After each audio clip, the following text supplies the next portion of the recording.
नमस्कार दोस्तों, मैं नितेश बिरला आप सभी का इस वीडियो में स्वागत करता हूं। दोस्तों, इस वीडियो में हम डिस्कस करेंगे नीट 2023 के क्वेश्चन को, जो कि हमारे फिजिक्स के कॉन्सेप्ट प्रोजेक्टाइल मोशन से जुड़ा हुआ है।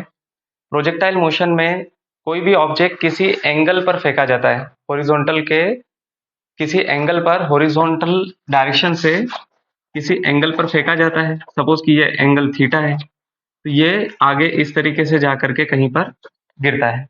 और इस क्वेश्चन में हमें पूछा गया है कि हाईएस्ट पॉइंट पर क्या वेलोसिटी होगी। तो आइए पहले क्वेश्चन को समझते हैं, फिर उसके सॉल्यूशन को डिस्कस करते हैं। लिखा है a ball is projected from a point A. तो ए कोई पॉइंट है, वहां से उसको फेंका गया with a velocity 20 metre per second. तो जो इनिशियल वेलोसिटी थी वो थी 20 metre per second at an angle 60 degree. तो हॉरिजॉन्टल डायरेक्शन के साथ ये एंगल बना रहा था 60 डिग्री।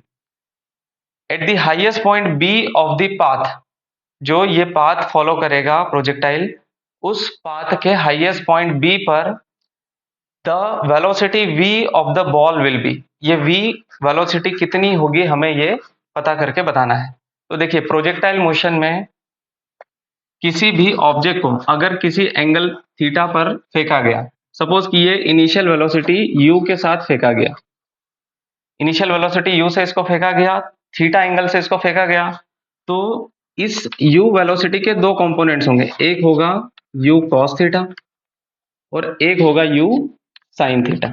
दोस्तों, प्रोजेक्टाइल मोशन में किसी भी ऑब्जेक्ट को u इनिशियल वेलोसिटी से अगर फेंका गया हॉरिजॉन्टल डायरेक्शन से किसी एंगल थीटा पर, तो इसके दो कंपोनेंट्स होते हैं, u cos थीटा और u sin theta. u cos theta होता है हॉरिजॉन्टल कंपोनेंट ऑफ वेलोसिटी और u sin थीटा होता है वर्टिकल कंपोनेंट ऑफ वेलोसिटी। जब ऑब्जेक्ट को हम ऊपर फेंकते हैं तो ऊपर की ओर जो उसकी वेलोसिटी का कंपोनेंट है u sin थीटा, इस पर ग्रेविटेशनल एक्सेलरेशन का फर्क पड़ता है।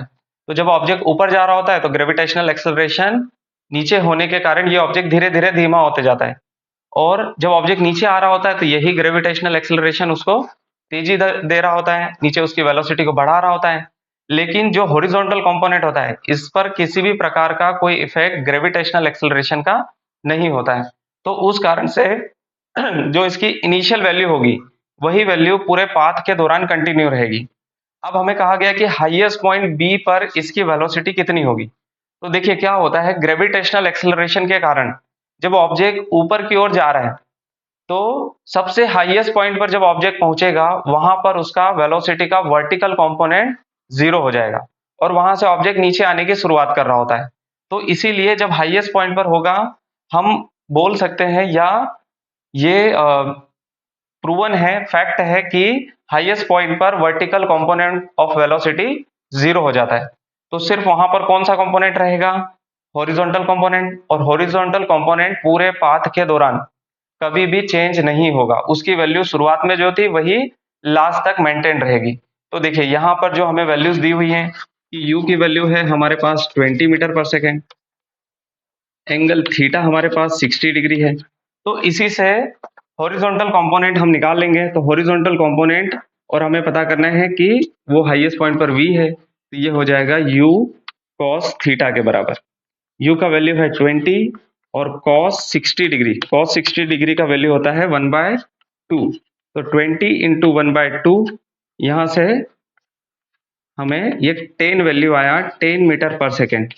ये हो जाएगा हमारा आंसर, जो कि है ऑप्शन 4। तो ये नीट 2023 में प्रोजेक्टाइल मोशन के एकदम बेसिक से कॉन्सेप्ट पर बेस्ड क्वेश्चन आया हुआ है, जिसको अगर ये सारी बातें पता हो तो बहुत कम समय में करना संभव है। ऐसे ही और भी वीडियोस को देखने के लिए हमारे चैनल को जरूर सब्सक्राइब करिए। वीडियो को देखने के लिए बहुत बहुत धन्यवाद।